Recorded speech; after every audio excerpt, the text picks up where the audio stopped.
Good morning and a very warm welcome to this special edition of the European Policy Centre Friday Update, our weekly look at the key developments in relation to COVID-19 and the implication for Europe's economy, society, its global role, and for European politics in general. My name is Jackie Davis, Senior Advisor to the EPC, and with me this week I am delighted to welcome back to the weekly update Herman van Rompuy, President of the EPC and of course President Emeritus of the European Council. For the first time we have with us Brigid Laffan, Director and Professor at the Robert Schuman Centre for Advanced Studies, Director of the Global Governance and European Governance and Politics Programmes at the European University Institute in Florence, and a member of the EPC Strategic Council. Very warm welcome to you, Brigid, and as always, Fabian Zuleeg, Chief Executive of the EPC, and Janis, the Director of Studies. This is a special edition of the weekly update, partly because we have such distinguished guests with us, but also because we wanted to step back a little bit and reflect on where we have got to these months into the crisis. So the whole of this 90-minute session is going to be devoted to discussing the EU's response to the COVID crisis to date, where we are now, some 4 months on, and where we are going. Let me run you through the housekeeping points before we start. It's a totally interactive discussion based on some questions from me to our panel, and then later I will come out to all of you. As always, you have 2 ways of asking a question. You can write it. You just put enter a question, you write your question and click. And can I make my usual plea, please? No short essays.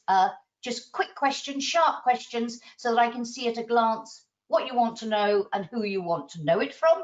Twitter length or less is always good. Or you can put your hand up, click on the raise hand button. I will unmute you when the time comes and give you the floor. So that's the housekeeping. A very warm welcome again to Herman and to Brigid. President Van Rompuy, in terms of looking back, now, where we are, we had a conversation last in April about the EU's response and your assessment then of whether this was a turning point for the European Union. And indeed, you wrote a publication for the EPC on that. Where we are now, what is your assessment in terms of, are we at that turning point? Just how significant is this moment? How do you see the EU's response so far? Thank you, Jackie. It will take a few minutes trying to give an answer to your question. So your question was, what lessons can we learn from 3 months of living with the coronavirus? Unfortunately, and unfortunately is a weak word, 500,000 people died from the virus. And that's why it's not a crisis like any other crisis. In the first phase of the outbreak of the pandemic in Europe, the EU was virtually absent. And many citizens do not know that health is a competence of the Union. And they asked me on many, many occasions, even in the streets, where is Europe? And they asked for more Europe. But let's be honest and let's not reverse the roles. Many member states have not done well, unprepared, despite warnings, sometimes reacting too late, incoherent measures, etc.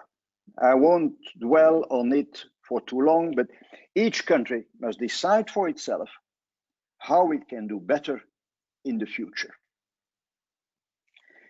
In my view, the Union's institutions have reacted appropriately in the area where it has more competences, the economy. They drew the lessons from a previous crisis. We are asking ourselves what kind of lesson we are drawing now. They drew the lessons from a previous crisis. The Commission has quickly dropped taboos, such as strict application of the Stability and Growth Pact on budgetary rules. Austerity is not on the political agenda in any of the member states. The Commission has taken a very flexible approach to unavoidable state aid to businesses and sectors. And the Commission's proposal that the recovery instrument should mainly take the form of grants was also groundbreaking after the courageous Franco-German proposal had paved the way. This proposal was preceded by a first package of 540 billion euro, in which the Commission worked closely together with the European Investment Bank and the European Stability Mechanism, and the proposal was approved by the Council. I hope, and I think we all hope, that in July the European Council will show leadership on the 750 billion recovery fund and will not be a prisoner of the past. Without an agreement, we will find ourselves back in an existential crisis. I read that the cost of the long-term loan for the recovery fund is 4 cups of coffee a year and per capita for a country that rejects the Commission proposals. 4 cups of coffee a year. That's not worth an existential crisis. We need to look carefully at the new inequalities that have arisen within each country and within the Union. Not everyone has been able to protect themselves from the virus in the same way, or to live decently during the confinement. There are differences between those who can telework and those who had to live with an employment allowance, no matter how much governments raised that level. There will be even greater differences between those who can keep their jobs and those who have already lost or will lose them. So the populists who did not know how to behave at the beginning of the pandemic threatened to take advantage of this social malaise. Another observation: socio-economic and budgetary consequences are yet to come, especially if the disease is not brought under control and there is no vaccine for everyone quickly. The Union is very active in the latter area of vaccines. A slow recovery due to the fear among consumers and investors is already now visible. And even a strong investment program takes time to turn into jobs.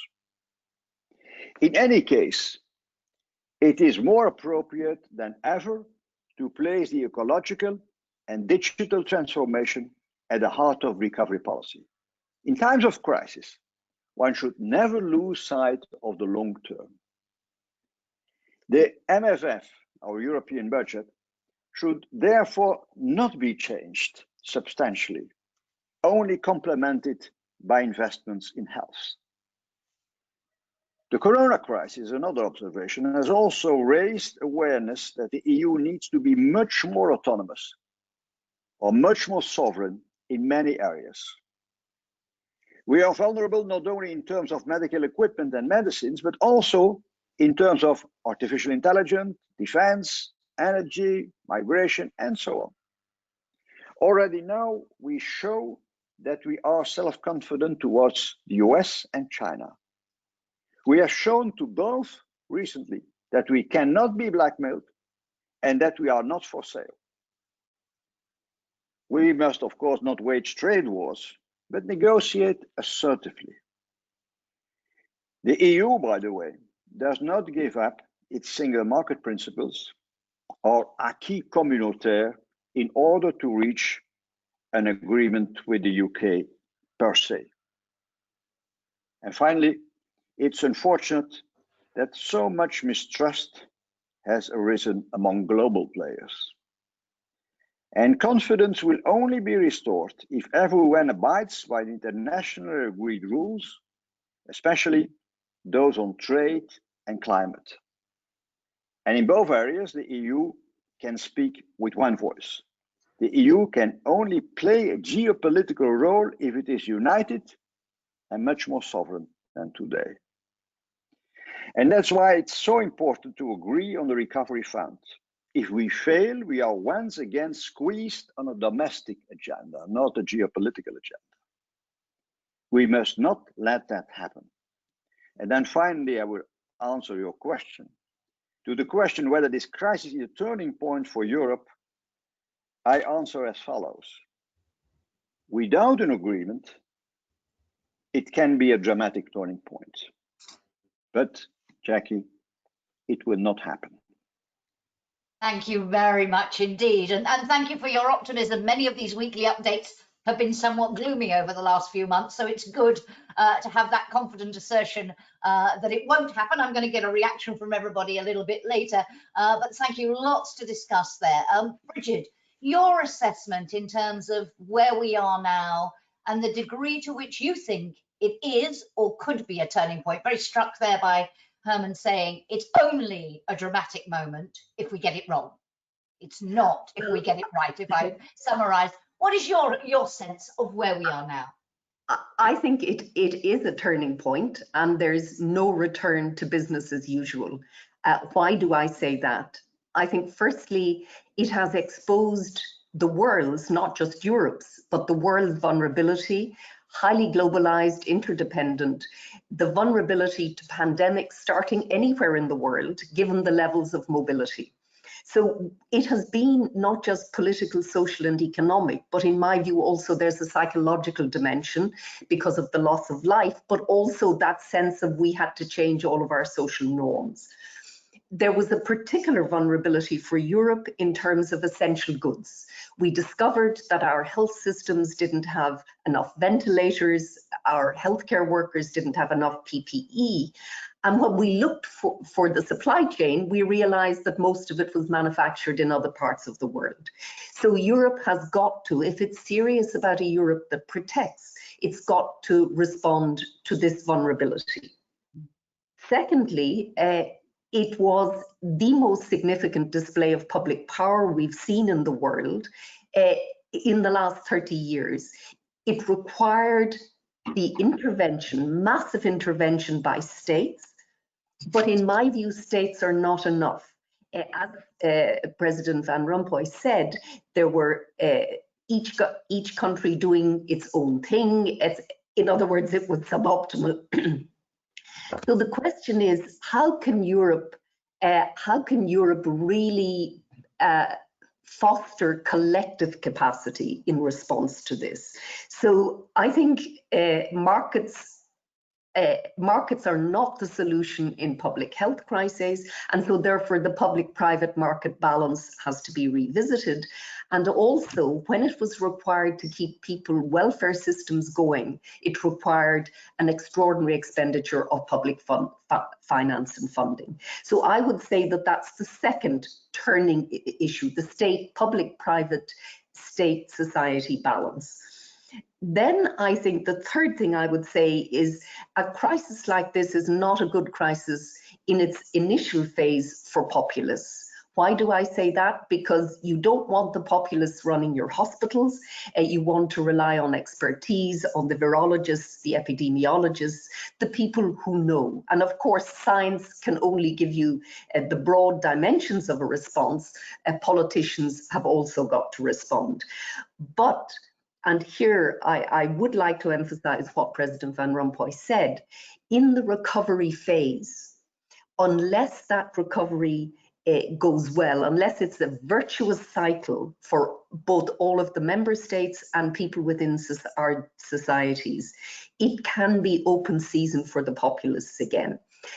I think it's also extremely important that, that the populists are taken on their narrative of you can have it all, because populism by definition is a them and us versus the establishment, and simple politics. So again, I think the narrative will really matter, both at EU level and at the member state level in the next phase.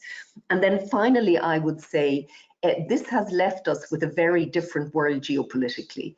The United States is having a really, really very poor COVID-19. If you look at that graph that shows you how Europe flattened the curve and the United States has proved incapable of flattening, it's not just that the numbers aren't coming down anymore, but they're spiking again. So here is one of the richest countries in the world incapable of handling a pandemic. And of course, on the other side, there's China. China the source of the pandemic, but also China becoming much more assertive, both in its neighborhood, in terms of what happened on the Indian-Chinese border recently. So how Europe, the key question for Europe, in my view, is how it harnesses its collective capacity within Europe and its collective capacity beyond Europe. And I think that's where if Europe can harness its collective capacity, it can have a very good next 30 years. If it fails, I agree with President Van Rompuy, it is dramatic. And making again that same link between the domestic agenda, as it were, the European agenda of the MFF, the Recovery Fund and so on, and Europe's capacity to play that role on the global stage, to address those challenges you're talking about. Very striking that you both make that point, because we tend to be very internally focused at the moment. We will see where that goes. But let me just get a reaction from Janis and Fabian. We've talked many times about whether it's the most essential moment, but in terms of that assessment of where we are, really saying, okay, an acknowledgement that Europe didn't do very well at the beginning. Herman was saying, people saying, where is Europe? But that was inevitable to an extent, because didn't have the competence, didn't have the collective capacity. Janis, for you, your assessment now, several months in, we've turned the focus to the area where the EU does have the competence. Is it now correcting or putting right the balance, if you like, of public perception about mistakes versus action? Is it proving it is relevant in this crisis? I think that I can, first of all, I can subscribe to everything which said. I think that if you compare the initial phase of that has been said to where we are now, a lot has been achieved. And I think we are on a much more positive track than we were when we were analyzing the COVID-19 crisis in the first weeks. And in the first moment of our reaction individually and collectively to the crisis. So we definitely are, I think, at a point where business as usual, as Brigid said, is an option. We will not return to any kind of status quo ante whenever the crisis will be behind us. But let me add a word of caution, because I think, yes, we are at a turning point. We need to be careful. When we analyze the current situation and we try to look forward, make predictions, we're still in the beginning of this crisis. And there's much more to follow. There's a lot of uncertainty. So I think we need to be very careful not to make any hasty judgments, hasty conclusions, to make hasty prognosis of what will happen in the future. I think we need to be humble because we are agnostic. We are agnostic of actually, if you look into the different potential consequences of the crisis, or where we will be in 3 months, 6 months, 9 months, 5 years. Janis, can I just hold you for a second? Your sound is having a problem. I thought it might just be me, but I've got several messages coming in from audience members also saying you're fading in and out a bit. So I don't know whether, maybe if I turn to Fabian, you can have a go at turning your mic on and off, or if necessary, coming back in. But I'll come back to you in a little while. I got the gist of where you were, but I'd like to come back when we can hear you a little bit better. So while Janis sees if he can fix that problem, Fabian, your assessment of where we are. I think a lot of relevant points have already been made. I think what we are seeing is, and this phrase has been overused in recent days, but the new normal, that we're not living in a pre-COVID world anymore. And in some areas, we see very new trends. We see, for example, in the economy, real deep structural changes. In other areas, we're seeing an accentuating of the trends which were there beforehand. In some areas, accelerating trends which were there beforehand. And that is creating a lot of challenges. The global environment was already a challenge for the European Union before COVID-19. It is becoming even more of a challenge. And when I look at the economics, hopefully on the health crisis, the worst is behind us. Of course, I'm saying that with all the caution, with all the concerns which are there regarding a second wave. But on the economic crisis, the worst is yet to come. We are only standing at the beginning of a deep structural change. And many of the changes which we have in the economic crisis are actually going to accentuate inequalities. They're going to accentuate differences between countries. We have an issue, a global issue of excess capacity in many sectors. How that is going to be resolved, where it gets consolidated, where companies survive and where they don't survive. If we only look in one sector, if we look at tourism, which countries are going to be the destinations in future of a reduced volume of tourism? And that will mean deep structural changes for some countries. So that's an inequality problem which is yet to emerge fully. We have the problem of what I would call a liability trap. Many companies and individuals are accumulating liabilities during this crisis. And these liabilities will be a heavy burden going forward. And it will mean that for some countries, for some companies, for some individuals, it will not be possible to continue the kind of activities they did before the crisis.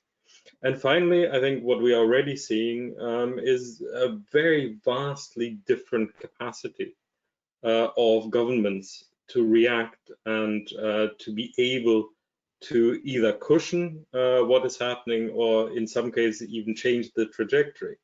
And there I would mention what we call the 50% problem, that within the European Union, we have one country which is giving 50% of all of the state aid within the European Union.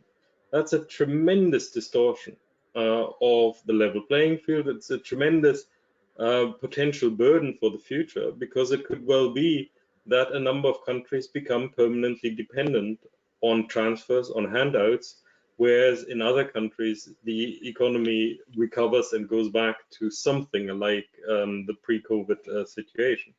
So I think these trends are very dangerous for the European Union, because if we have these deep inequalities, these deep differences between countries, then we are also going to have the political consequences of that. And I think we've all warned about populists maybe on the back foot in the immediate aftermath of this crisis, but they're not going to be on the back foot for very long, especially if in some countries things look much worse than in other countries, if some countries are dependent on other countries to continue to receive transfers, to continue to receive help. So I think, yes, absolutely, I fully subscribe to, we need to make the steps we're doing now. We need to get the MFF and the recovery package through, but this is only the beginning of something which is going to be much, much deeper and will require much more, and it will require much more integration, because in many ways, these deep inequalities are a cross-border problem which cannot be addressed at the national level. Thank you. Herman, if I could come back to you, and you talked about Europe learning the lessons of the last crisis, but you also warned against, the phrase you used was, Europe must avoid being a prisoner of the past. What did you mean by that? In what do you see as the risk? And why do you think? Because a lot of the focus has been on how long it took the EU to react, but if you compare it with the last crisis, it's reacted incredibly quickly. So what do you put that down to? And what do you mean by prisoner of the past? What is the risk as you see it? First, one remark. I am a cautious man, always too cautious. And so I saw the last 10 years, what we in the EPC call the multiple crisis. I saw on several occasions turning points. After the banking crisis, after the Eurozone crisis, the economic crisis that follows after those two other crises. Then we had terrorism, we had migration, and now we have Corona.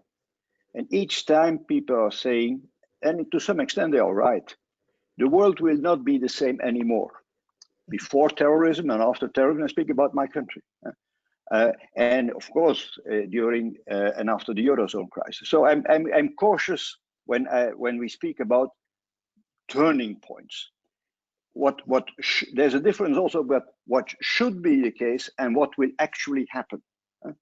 When I look to the people around me in my own country, if you open the confinement, then you see the old habits coming back very, very rapidly.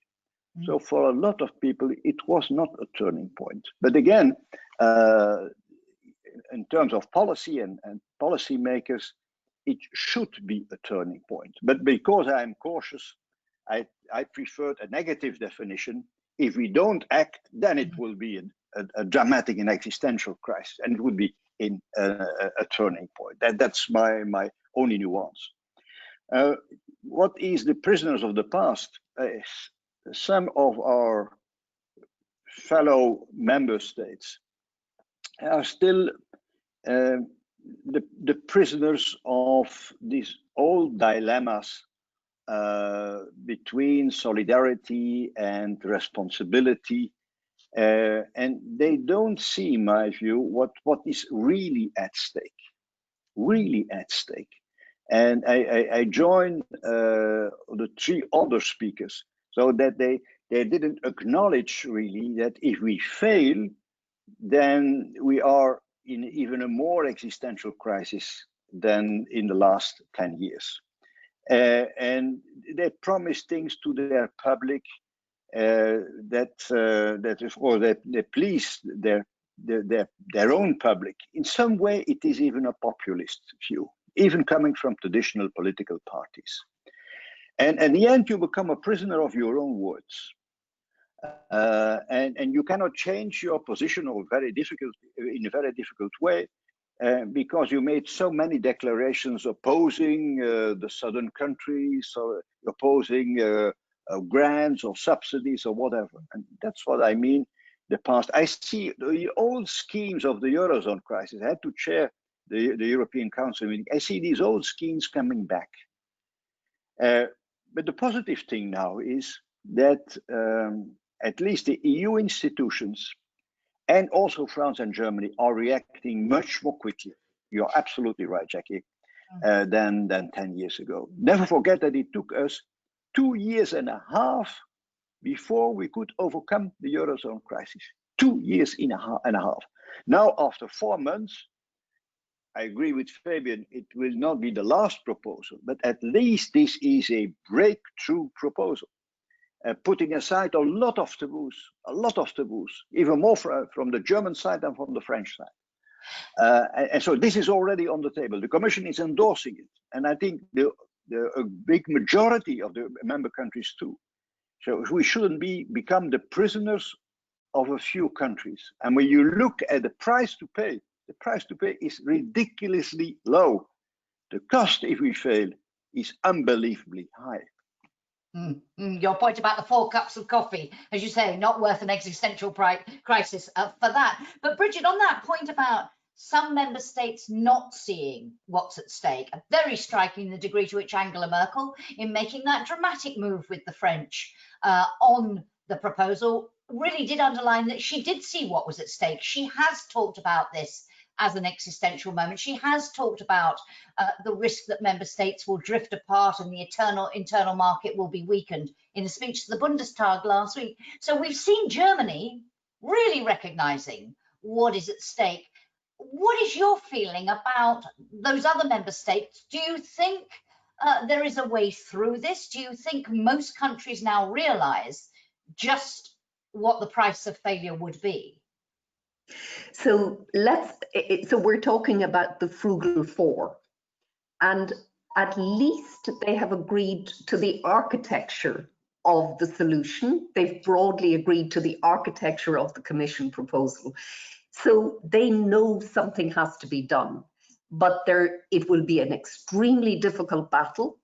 And I think they're being myopic because as we know, the cost is very low, and these are all countries that benefit enormously from the single market. They are trading states, and if the single market does not hang together, and if there isn't a generalized European recovery, then these countries will suffer. So it's not just a question of solidarity to other countries, it's in their self-interest to support a balanced recovery across Europe. I think the Netherlands is the country that is most problematic because there's an election next year, and the whole narrative and discourse is very damaging.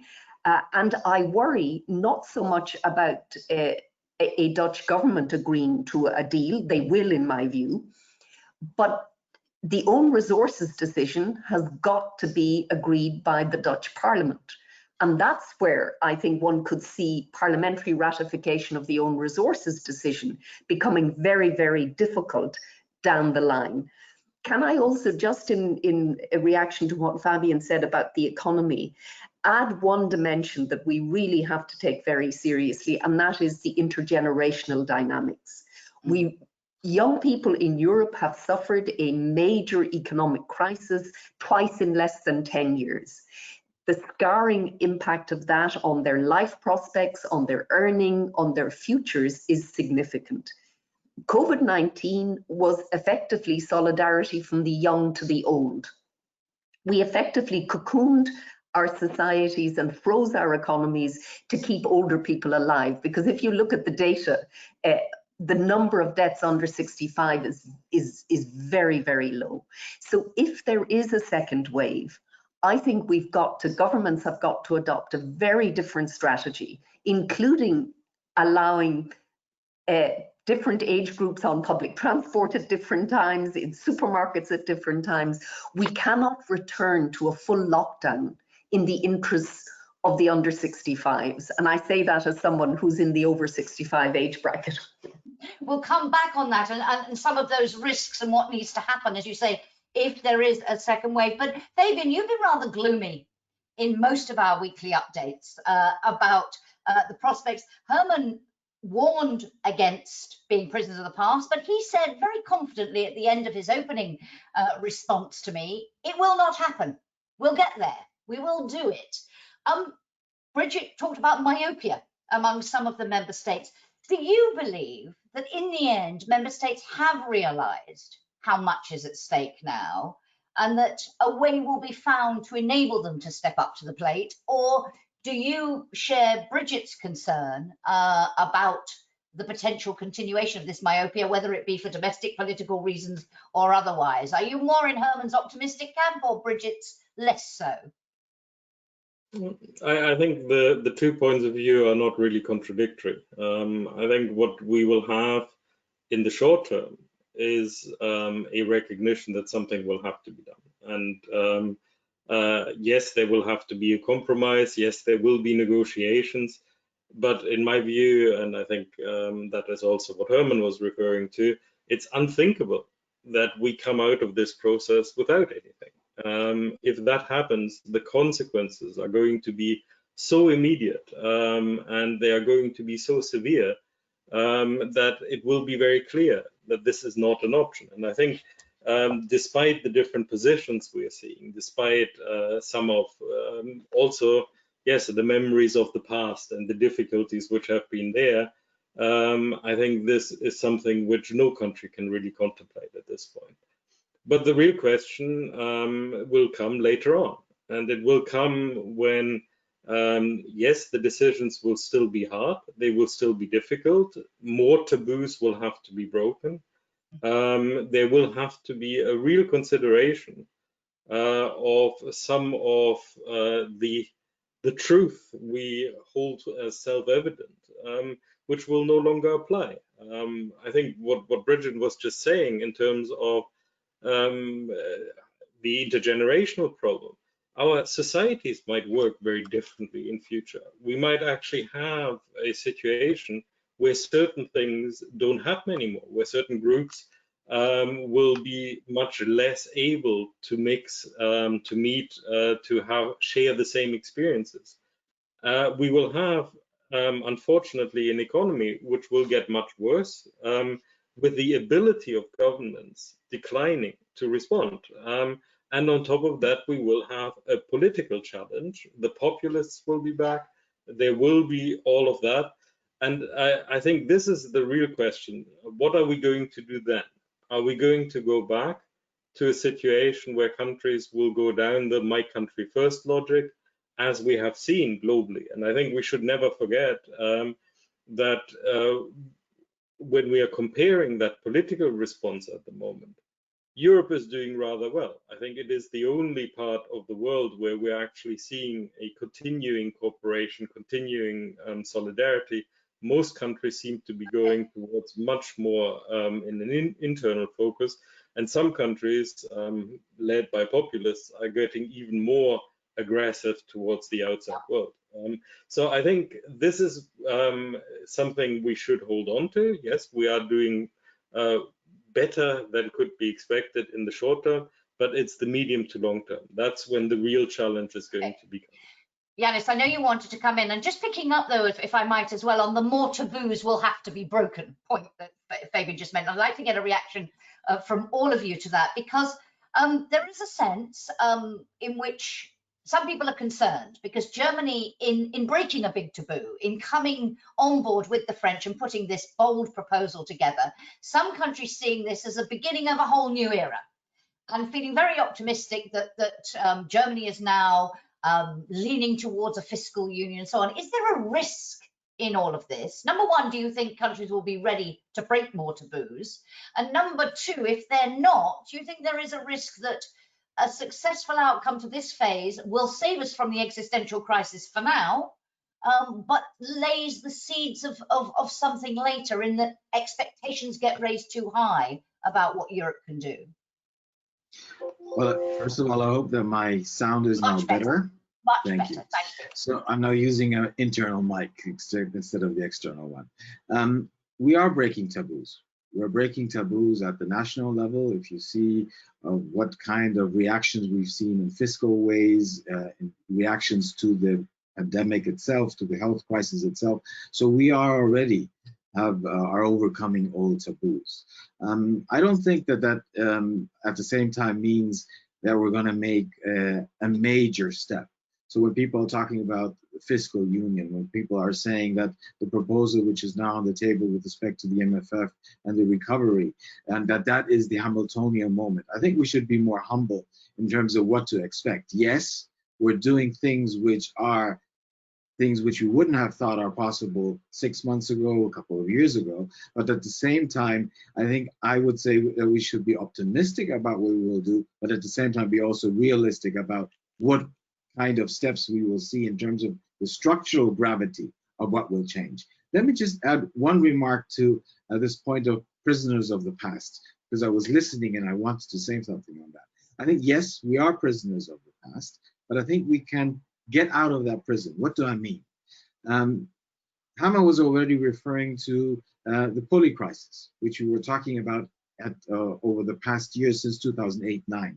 I would consider that this crisis, although it's different in nature compared to all the other crises, as every crisis has been different, but it is a new phase of this old pulley crisis. And the collateral damages that were caused with respect to fragmentation, distrust, also some negative experience which some countries have had and have witnessed others having, are playing a role now. Take an example about the ESM. People in Italy, if they hear ESM, they think of what happened in Greece. And they feel that this is just the entry door for austerity, for imposing reforms on us, which actually we do not want. So the ESM becomes a negative. And it becomes a negative because people are reminded of other phases of the past. So yes, we should have in mind that we are still in that pulley crisis, but in a new phase. However, having said that, there are severe differences, and this is where my optimism comes from. One is, if you compare to 2010, the euro area crisis, it took us a long time to realize how potentially grave that crisis is. In the early 2010, we thought it's just a Greek crisis. How simplistic was our thinking? It took us a long time to put the bazookas on the table. 2012, whatever it takes, ECB. Now we know potentially how severe the consequences of this crisis could be. National bazookas have been put on the table, especially if you look, for example, to Germany and how it has fiscally reacted to the crisis. The ECB acted on the 18th of March, just a couple of weeks into the crisis, saying bond buying program, PEC program. So we've seen actions being already taken, which take lessons from the past, exit some of the prison of the cells which we have been in. That's what makes me more optimistic while being realist at the same time.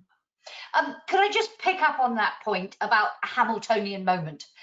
Because I'd be interested to know whether Brigid and Herman think it is one. And if it isn't one now, this, of course, a reference to what is seen as the beginning of the creations of a federal budget in the United States. Are we at that moment? And if we're not at that moment now, Brigid, perhaps a thought from you first this time. Fabian said more taboos will have to be broken.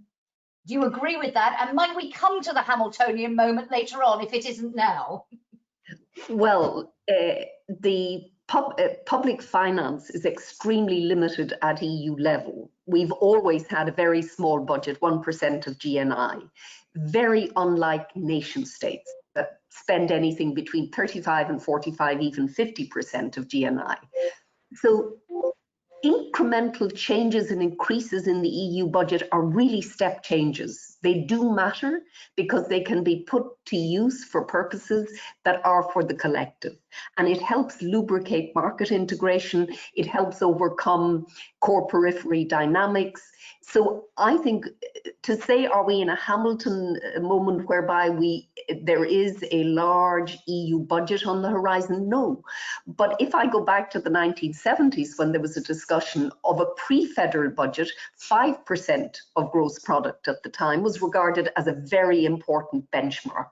So anything that pushes the EU capacity to use public finance collectively is, in my view, a very good thing. The other taboo, of course, that's being broken is the ability of the EU to borrow and to take on debt for collective purposes. So this is the biggest shift in EU budgetary politics since Delors 1. Delors 1 was very important, doubling the transfer to the cohesion countries. This is of that order. Now, that wasn't a Hamilton moment, so this isn't either. But I go back to the core point, and that is, how can the EU be part of the solution to the collective problems European societies face, as opposed to irrelevant or a problem? And I think that the speed with which Merkel changed her mind, and remember that it took her so long from December 09 to May 10 on the Greek crisis, allowing it to take off and allowing further the potential for contagion because she was afraid of the Bundestag. This time, she just went for it, and also the ECB. So I think we're witnessing a step change, but to call it one of these dramatic historical moments, I think we will only see in hindsight. I doubt in the US they understood this was a Hamilton moment at the time. Indeed not, indeed not. And Herman, comment from you, and just let me throw in here a question that's come in from the audience saying, Krashev and Leonard, I'm not sure who they are, but I'm sure you know, now suggest it is a Millward moment, not a Hamilton moment. The member states again seeing the EU as an instrument to preserve and restore their own power, not as a leap towards federalism. Do you agree, says the questioner?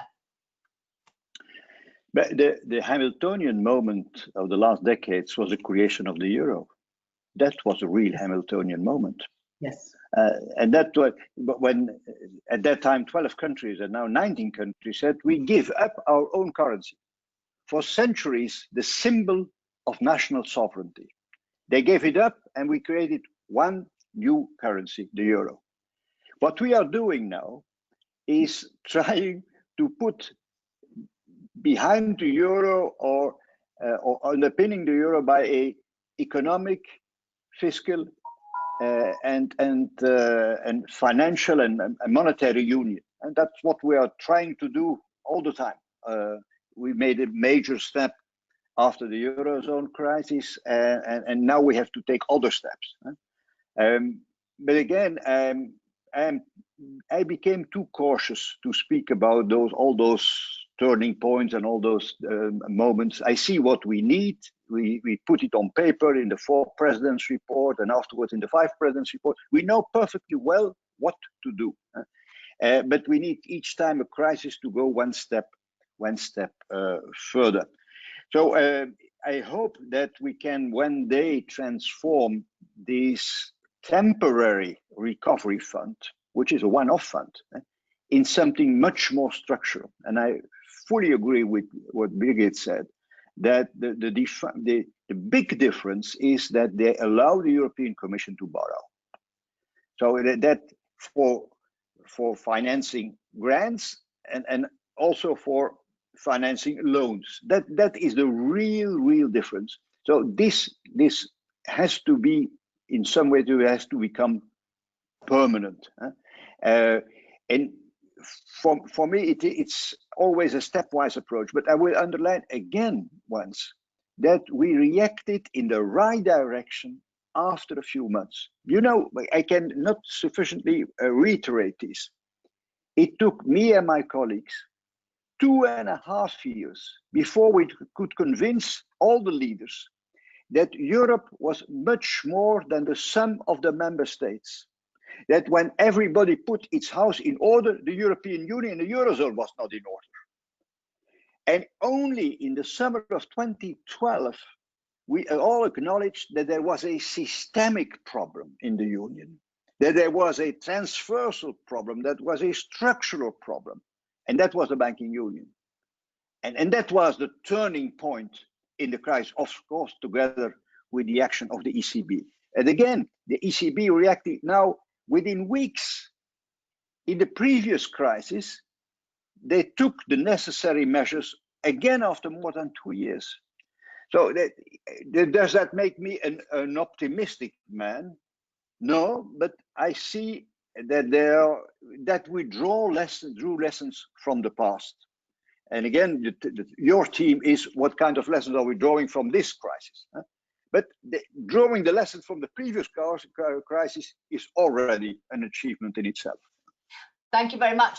Any comments on that before I go out? Just lots of questions coming in, so we'll take a few, and then I would like to come back on the geopolitical question, the question of populism, because you've all referred to that. But if there's no reaction to that, let me just take one is to you, Herman, very specific question in terms of the negotiations that have come at the July physical summit for the first time in months.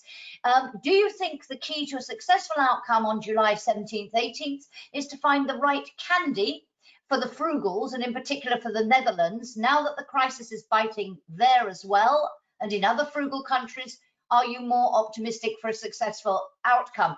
Brigid pointed to the problem of the Netherlands elections, making it more difficult, and she pointed to a concern about the Netherlands Parliament. Do you think, I mean, is this all about the frugal four and finding a way to, or are there other issues that we need to address and get that balance right? Because there's a risk we're so focused on these 4 countries, other elements of the package could unravel. What's your feeling? Mm-hmm. So if it is not the 16th of the 17th, it will be a week later or 2 weeks later. Don't be focused too much on one meeting. It could be that we need 2 meetings. It could be. That's not the problem. Afterwards, you forget easily how many meetings it took. It's only the result that remains. But you have always elections, Jackie. Always elections all over Europe. You have elections all the time, and sometimes you have to take risks, and that's the problem. The problem is that some of the countries where it became so dependent from, I would say, a populist message. We are all focused on we did the right things, and the others throw the money away.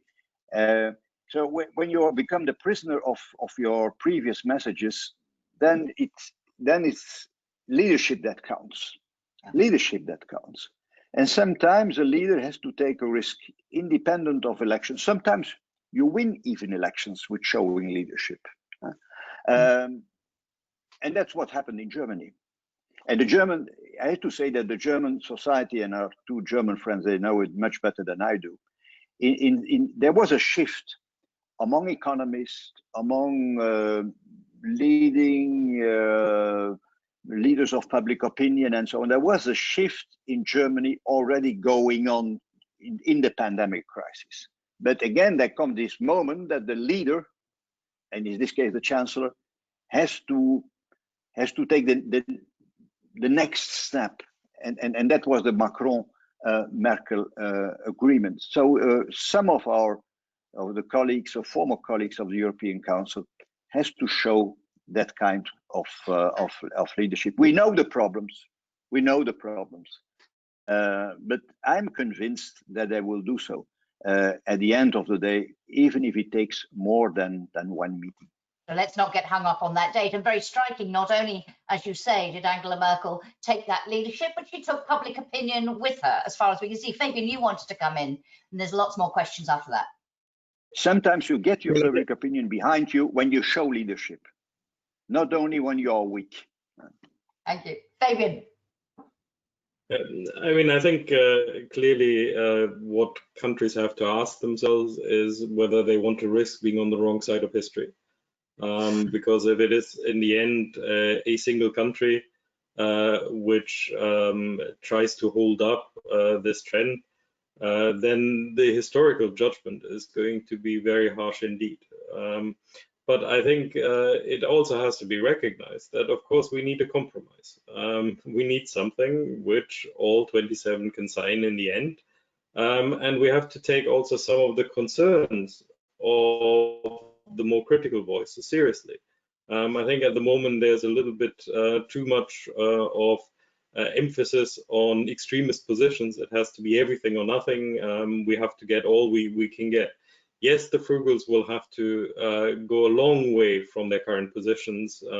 They have to go an even longer way from the positions they held before COVID-19 was hitting. But I think rather than seeing it as candy, I think there also needs to be something in substance there, which addresses some of those concerns. And I think that is the art of creating this package. And in the end, it will be down to the institutions to do this honest broker role to make sure that there's something in it for everybody, that all of the countries can then in their press conferences afterwards say we actually gained something, because in the end they will have to sell it domestically.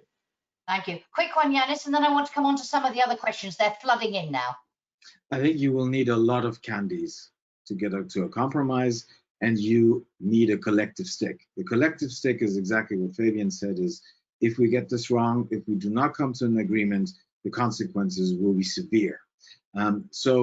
But the picture is much more complex. I think we're concentrating too much on the frugal four. If you look into the issues which are at stake, how big will the package be? What's going to be the balance between loans and grants? How conditionality and control will be made? How will it be paid back? And I could go on. And I put together 9 points which are contentious. And it's not only the frugal four which have issues. Germany, for example, which is very supportive, has issues with respect to conditionality and control, just to give an example. However, and here Herman is right, it's not about whether or not you will have an agreement on the 17th or 18th. You might need 2 rounds of drama to get to a conclusion. But what we should not do is to think that we can take our time and move into the fall, because politically the situation in the fall will not be easier. We will see more people will lose their jobs, companies will have to shut down. That means that member states, national governments, national parliaments will be even more under pressure. And then to find an agreement saying we need a European solution in order to show solidarity in our own enlightened self-interest will be more difficult in the fall. And I think that's also a strong argument from the perspective of those who are most critical of the proposals which are now on the table from the Commission. Thank you. Brigid, can I turn to something else relating to a question that's come in here? We've been talking about breaking taboos, and a question coming in from Oliver Grimm from the Austrian Daily Die Presse, interested to know your views on the Coreper decision not to pursue treaty change during the conference on the future of Europe. I raise this because there's another question also directly for Herman, but I'll come back to in a minute about the Conference of the Future of Europe and its role in all of this.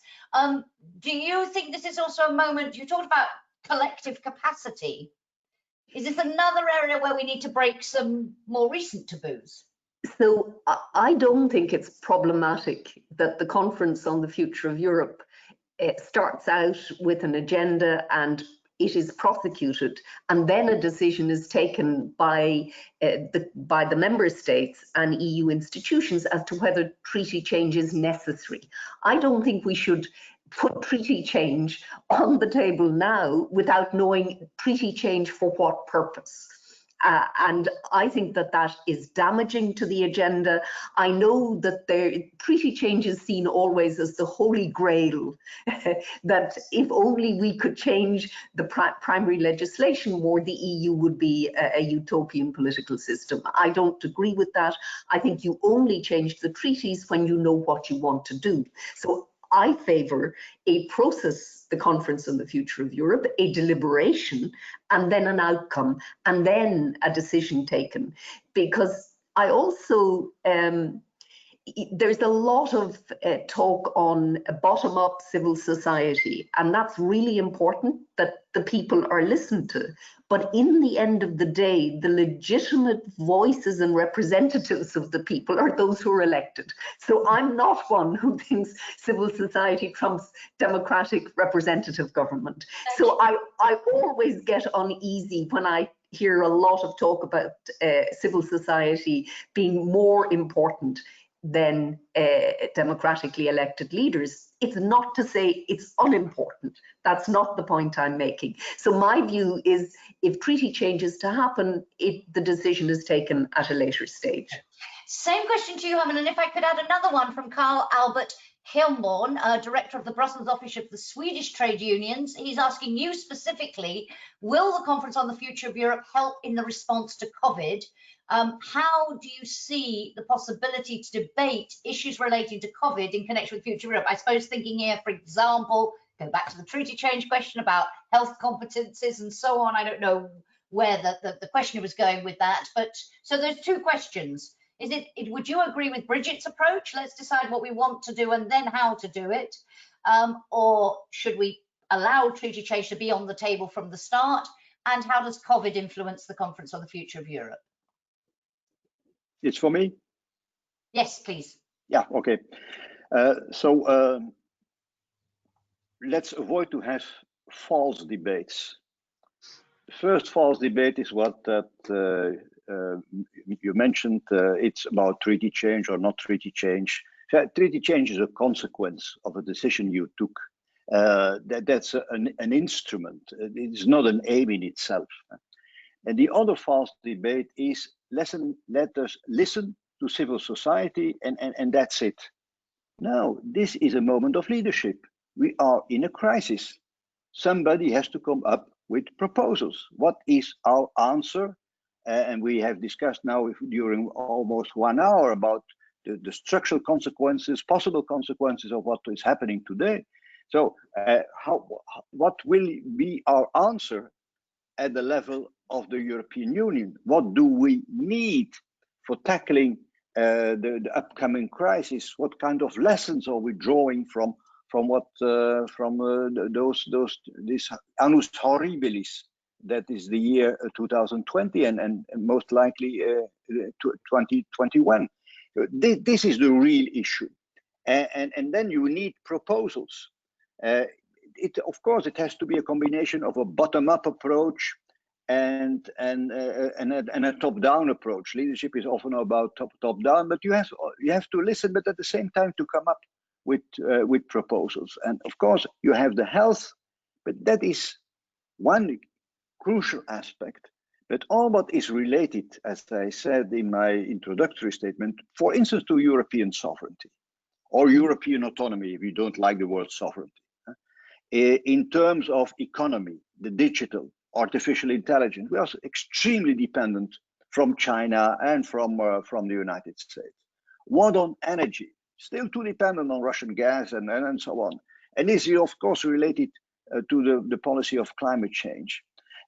We are dependent on defense.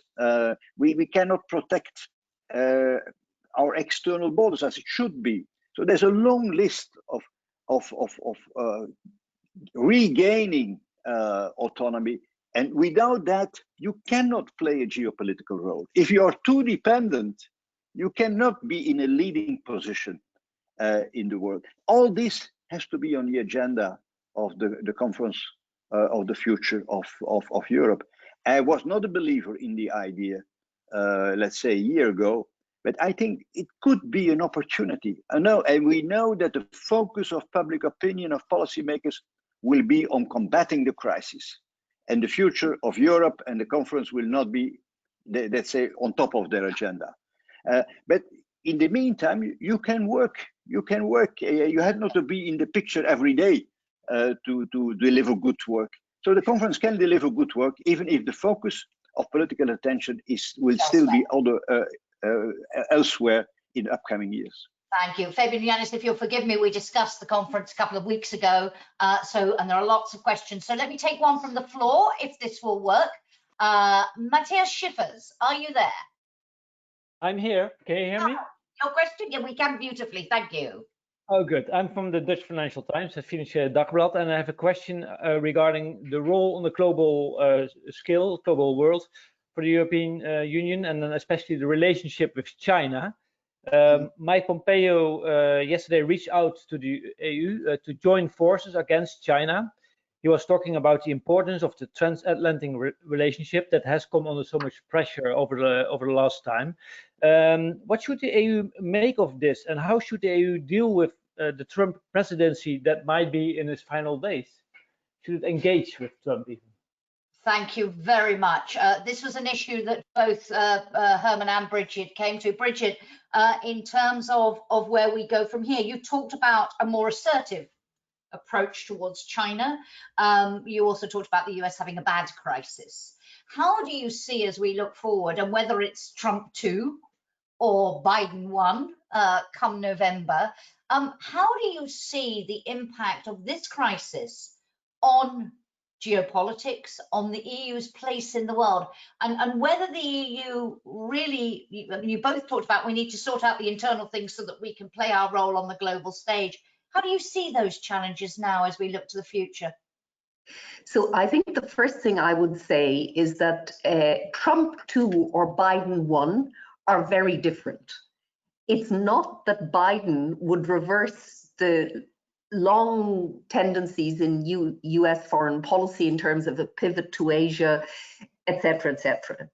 But Biden at least will want to use multilateral international institutions.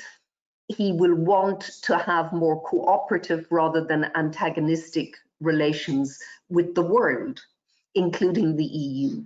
So I worry a lot about the world, but also Europe, if we face Trump 2, because what we see is America first, Trump family first, and a discussion about the United States withdrawing from the WTO, etc., etc. In other words, Trump 2 could deliver us not strain and tension in global governance, but a dramatic decline in capacity, much, much worse than anything we've seen already. So I think that transatlantic relations, if, let's say, Biden wins, and I'm not at all sure he will, because I think this will be a very, very ugly election. But if Biden wins, I think there has to be a period of repair in the transatlantic relationship. It remains an extremely important relationship, both economically and in security terms for Europe. It does raise issues for Europe in terms of its willingness to pay for its own security, in other words, within NATO. So that, I think there's a big basket of issues there, but they can be tackled with a Biden presidency. I really worry about Trump 2. And then on the other side, we have China. What we're certainly seeing is great power competition now, great power competition and conflict between the US and China. it's very important for Europe not to be squeezed in the middle, the meat and the sandwich, in the development of these antagonistic relationships. On the other hand, Europe has got to also be assertive with China. And I think it's important that the review of EU trade policy that was launched last week, that's a very important exercise, because that's where Europe has real power. So I think Europe has to be smart. It has to use the resources that it has, and we shouldn't underestimate the soft power resources that Europe continues to have. So it really, what happens our world over the next 10 years, in my view, will be determined by the outcome of the American election and what kind of power China becomes. And it's becoming much more assertive in its own neighborhood. It sees the US as weak. That's not good for Europe. So Europe has got to find its voice and find its capacity, but also to stand up to bullying either from the Americans or the Chinese. Thank you. And on this question of Trump 2, Biden 1, what would it mean? We're going to come back to this next week when we're devoting the weekly update to a discussion about that very issue. But Herman van Rompuy, if I could just link that to what you said in your opening remarks. You talked about European self-confidence, and you talked about we won't be blackmailed and we're not for sale. But you also said we need to negotiate. We don't want trade wars. We need to negotiate assertively.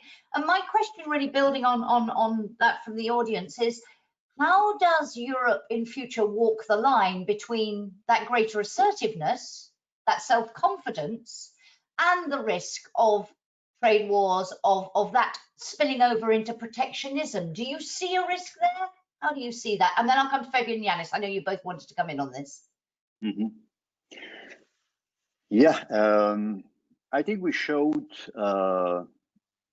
more self-confidence in the last months, and Angela Merkel not coming to the G7 meeting was a very clear signal. It was not only related to confinement and traveling and whatever, but we will not participate in a meeting that was not only for American domestic electoral campaign reasons, but not in a meeting that was aimed at dividing the world more than it is already divided.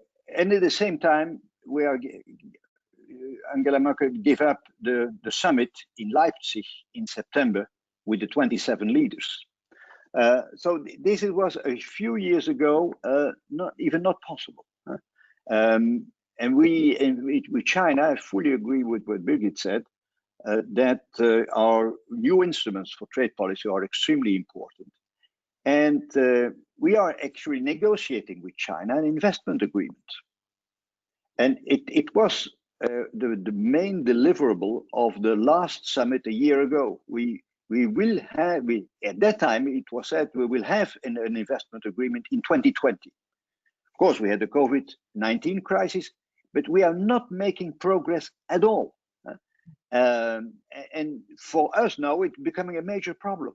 And we said it clearly, also in the contact between Ursula von der Leyen and the Chinese leadership. It was said very clearly, much more clearly than in the past. So Europe has to fight for his ideas, but also for his interests. And we are playing in trade a major geopolitical role. We can speak with one voice. The voice of the Commission. Never forget that image, Juncker negotiating with Trump in the summer of 2018. It was not the German Chancellor, it was not the French President, it was good old Jean-Claude who was there to negotiate with Trump. We have a common position.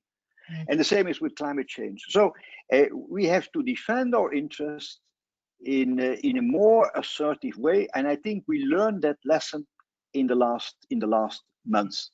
But that is something totally different as waging a trade war. You can have a dialogue.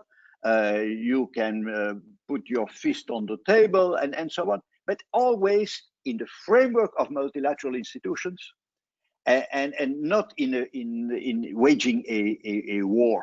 What will happen in the United States is crucial, but I learned a lesson from one of my masters in politics. If you ask me what will happen in November, he said, never answer a hypothetical question. So we will see. We will see. Not that one right now. Janis, Fabian, and then I want to come back. There's a question relating to populism and Brexit, which I'd like to come back to in a minute. Janis first on this one. Yeah, on the global dimension, let me make a short step back and then share with you a hypothesis. I think that in general, the COVID-19 crisis is a catalyst and an accelerator of existing trends. And what we witnessed with respect to geopolitics and geoeconomics is that there is an increasing polarization between China and the US. And the COVID-19 crisis is pushing that quicker, and it's pushing it further. And I think that what that means from a European perspective is that we're going to be increasingly challenged and potentially squeezed between the US and China. And that means that we potentially might have to take some difficult choices in future. Now, if you, and I will do some speculation, if you speculate about the outcome of the US elections, if it's Trump 2, I think what we potentially will see is that Trump 2 will try to divide us much more than he tried during the first 4 years. In these moments, in the past, we've shown that when people are trying to divide us, the factor of fear on our side makes us more unified. That's, by the way, what happened after Brexit. It's also what happened after Trump was elected in the first place. But let me share with you an hypothesis if Biden wins, which I would call the "we are back" hypothesis. What happens if Biden wins and comes to us? We're not going to move, as Brigid said, to a status quo ante. By the way, also the relationship between the US and Europe during the Obama years was not an easy relationship. So that's not the option. But if he says, I'm back, we're ready to discuss, and we are ready to subscribe to Paris, climate change. We are ready to re-engage with Iran. We are ready to engage multilaterally. But at the same time, by the way, how are you going to position yourselves, Europeans, with respect to China? Because we have some interests which we share, and we want your European to be on our side. So if Biden becomes a reality, this "we are back" hypothesis might squeeze us, and we need, I think, to prepare ourselves for this potential scenario. We'll come back on that next week in our discussion on that. But Fabian, you wanted to come in on this point as well. Yes, I wanted to add more pessimism because I think we have to recognize that the world is also not going to be the same going forward, and there are going to be a number of challenges which will make it very difficult for Europe, regardless of who's in the White House. I think, of course, Biden 1 is far preferable to Trump 2. But there are very big structural changes, which I think are going to have a very big influence. I've already mentioned the economic trends which are there. If we have significant areas of excess capacity on a global level, this will be a fight for survival. And it will be, in many ways, the law of the strongest. So for the European Union, we are going to have to be able to stick together, not because it is an ideal of integration, but because otherwise we have no chance whatsoever in this game of big players who can focus their firepower, both politically and economically, much better than we can. So this is not an option. But at the same time, we are also going to have internal challenges. Already, the acceptance of free trade is under threat. I think it will be far more difficult to get trade deals through the parliament, through public opinion. We are going to have a situation where we are going to be the ones who are intervening heavily in our economies. We will have state-owned enterprises which are being supported by the governments.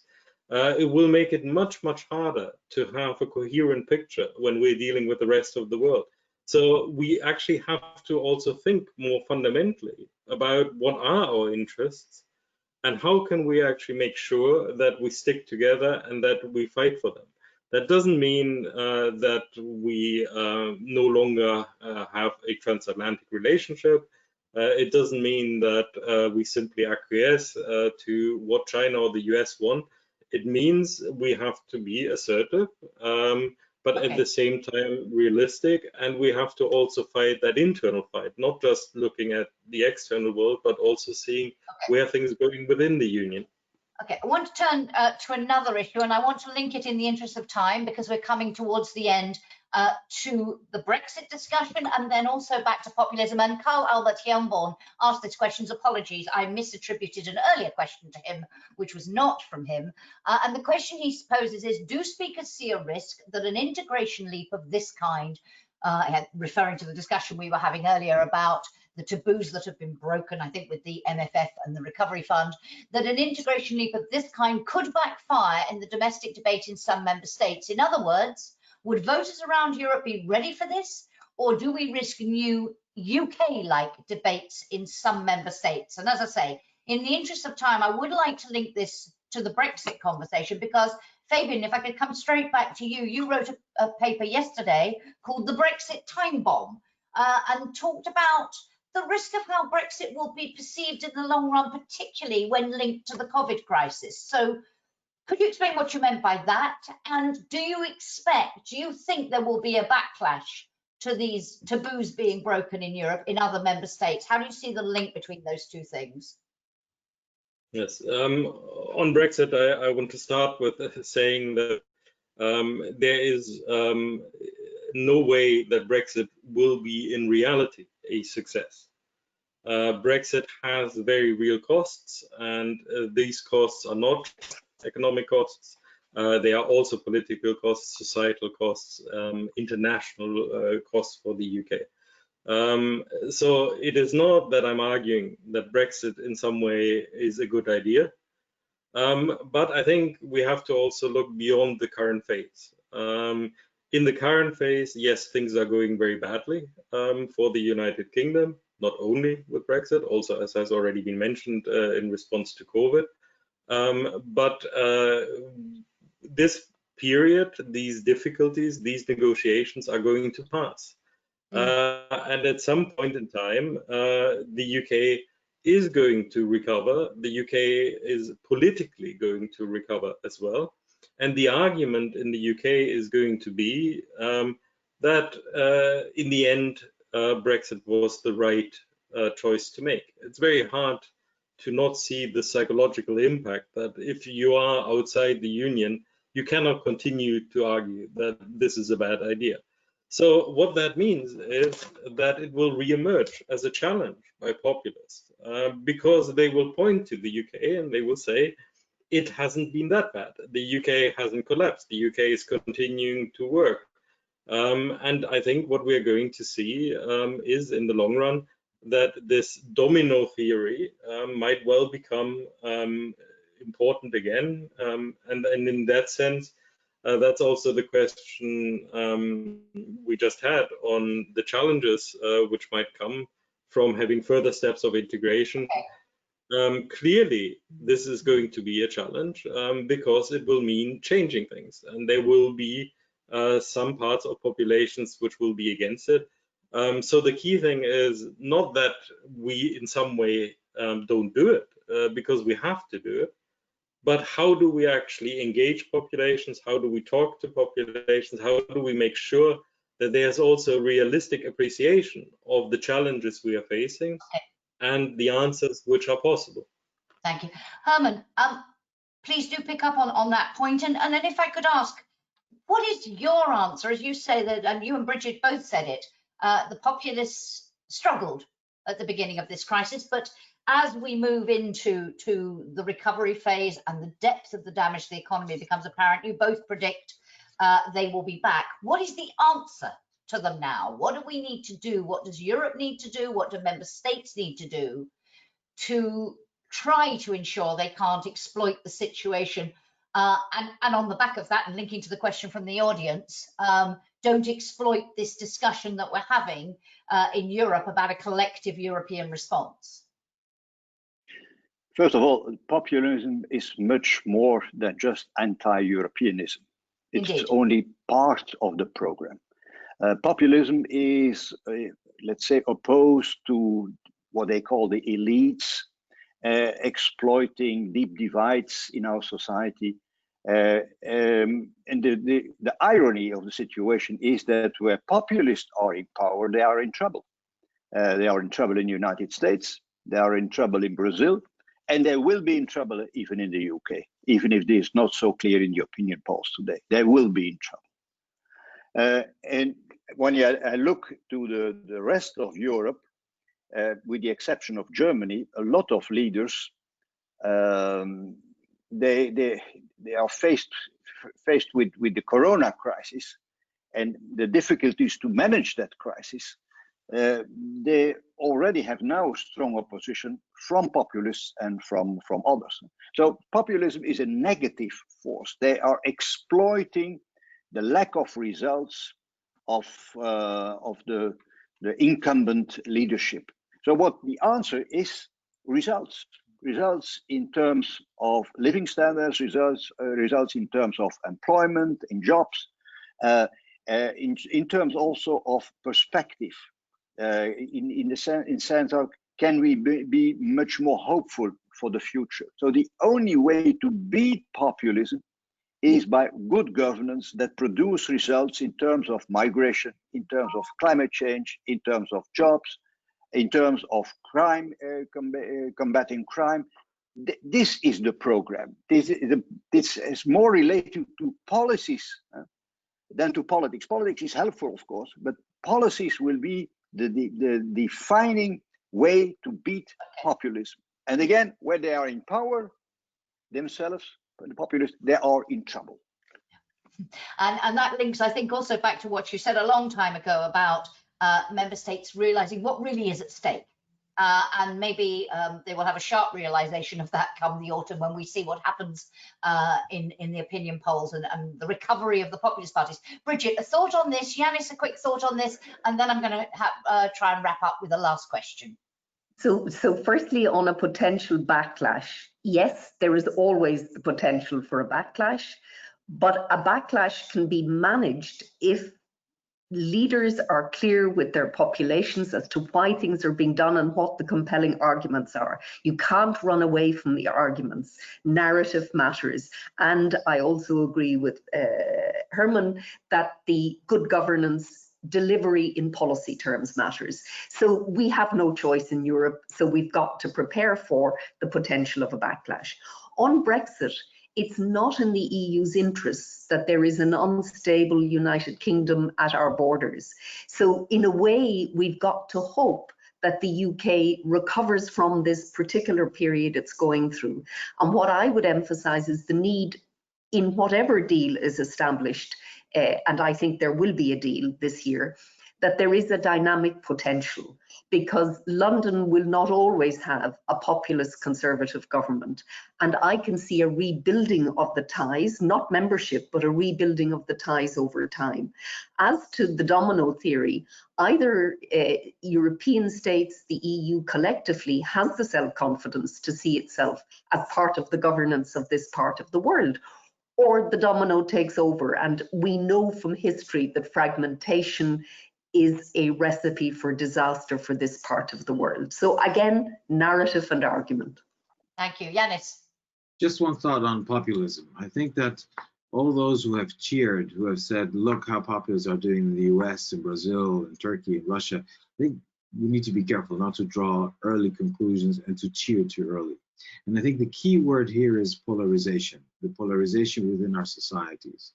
And that is what we need to make sure that it won't increase. This is a longer term trend. We've seen an increasing polarization in our societies, in European, but also outside Europe.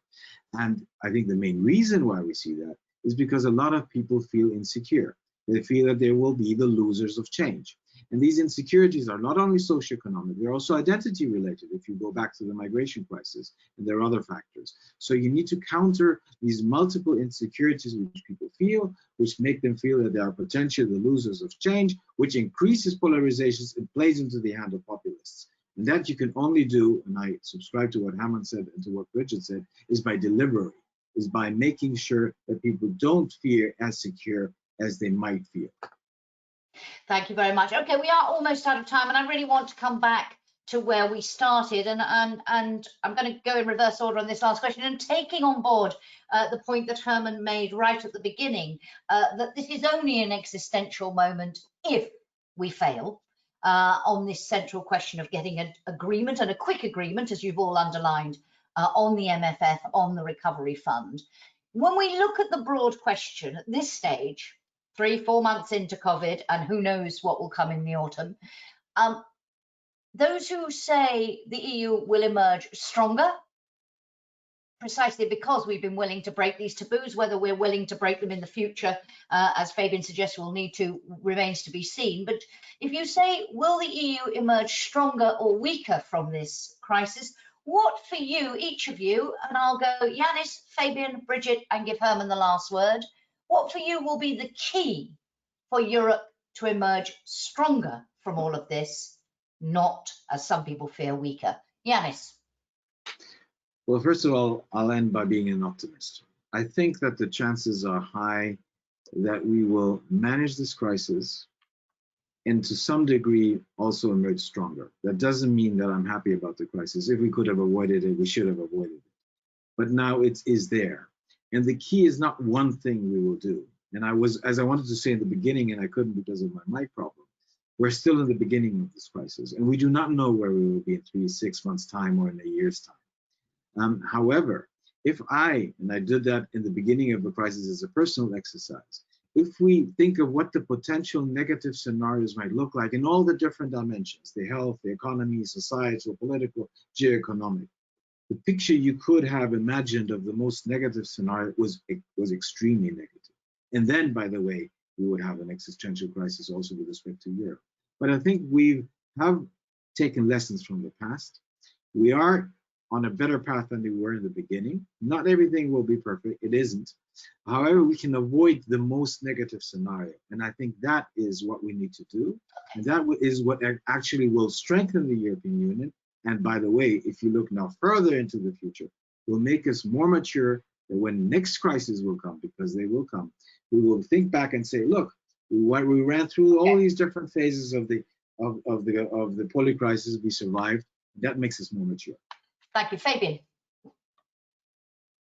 I think it's not so much a question of stronger or weaker, it's different. I think what we have to recognize is that this crisis will create a different world. It already is creating a different international dimension, different ways economies work, in some ways accelerating trends which were there beforehand. So it's not all new, but the speed by which things are changing has picked up again. And I think this is going to be the big question. Is Europe not going to be stronger or weaker, but is Europe going to be relevant for the challenges which we are facing over the next years? If we are not relevant, then I think what we already warned in the last crisis is that we will see a hollowing out, that the European Union over time will become less and less important in people's lives, and over time that will be a real existential risk. So the question is really, can we reorient this machinery, this cooperation, to address the questions which we are facing now, which are very different from the questions we have faced in the past, and which will require much, much more.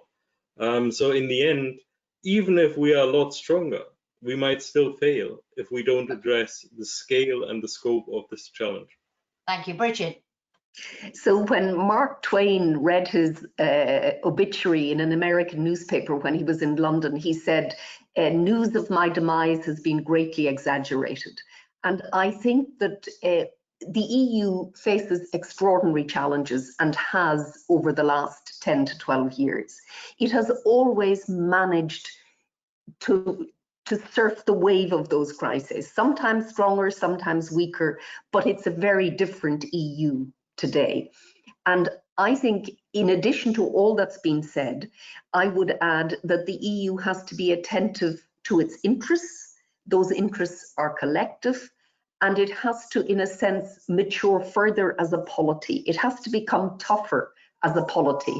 And in my view, the EU only becomes irrelevant if there is an extraordinary failure of politics. And I don't see that yet.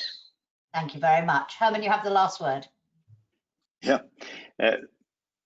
Your question was about strong or weak, but those adjectives are also relative concepts. Stronger than in the past, yes, we will be stronger than a few months ago, even than a year ago. Stronger as much as needed, that's the question. So we have to work hard to become stronger, and we know what to do, and we will not repeat what I said. When I compare to other global actors, the United States, the UK, Russia, China, it could be that we emerge stronger than some of our traditional partners after this crisis. On the question of relevance, yes, the United States is relevant, Fabian, but in waging trade wars, you're very relevant, but you are a negative force. Of course, Russia is very, very relevant now, but they are waging wars in small countries as in Libya and Syria. That's not the kind of relevance that we have to look for. We have to look for something else. For me, the big question is how that Europe can become in the future, and that's one part of the problem, much more autonomous and sovereign. And this needs that we are very active in the digital, in defense, in energy, in so many other areas. Step by step, we have to work on it, not only in terms of institutions, but in terms of policies. We can be stronger, we will be stronger, and we will go on our way to become as strong as needed if we are successful in managing all those policies needed for a more sovereign Europe. And a more sovereign Europe is the only way to play a geopolitical role. If we are too dependent, we cannot play that role in the world. And on that note, I would like to thank you all very much indeed for a wonderful debate. Thank you so much. Thank you to all of you who listened in and put your questions. There were a couple of more detailed questions I couldn't get to in the time available, but we will try to come back to you with a response on those in writing afterwards. Before we go, let me just draw your attention to a couple of things to watch out for next week. 2 publications on the B word, on Brexit, one by Roger Liddell entitled Brexit Heading for Disaster. I think you can see where he's coming from on this. And Andrew Duff on managing divergence in a post-Brexit Europe. Events, action-packed agenda at the moment at the EPC this afternoon. If you have the appetite for more, there will be an event on the EU budget, an EU budget for the recovery, what to expect after the summit, with Gert-Jan Koopman, Director General for Budget in the Commission. On Monday, come back to a topic we've discussed at the weekly update, realising the ambition of the European Green Deal. On Wednesday, future of supply chains after COVID-19 and how to rethink trade policy for a post-COVID world. Come back to those points we've just been discussing. And on Thursday, one on towards a sustainable food system. Is the EU's farm to fork strategy up to the task? And I will see you back here next Friday for the weekly update, which, as I mentioned before, is going to focus on the EU-US relationship, and particularly with a focus looking ahead to the autumn, to those November elections and what they might mean for the US and for Europe. We're going to be joined for that by Dr. Constance Stelzenmüller, who is a senior fellow in the Centre on the United States and European Foreign Policy at Brookings, and she's a new member of the EPC Strategic Council. That will be at the slightly later time of 2 o'clock in the afternoon to take account of US time scales, so we don't ask Constance to get up in the middle of the night. So I do hope you could join us then, but thank you again so much, particularly to Herman and to Brigid for a wonderful discussion. Thank you to all of you. Have a good weekend and take care. Bye-bye. Thank you. Thanks, Jackie.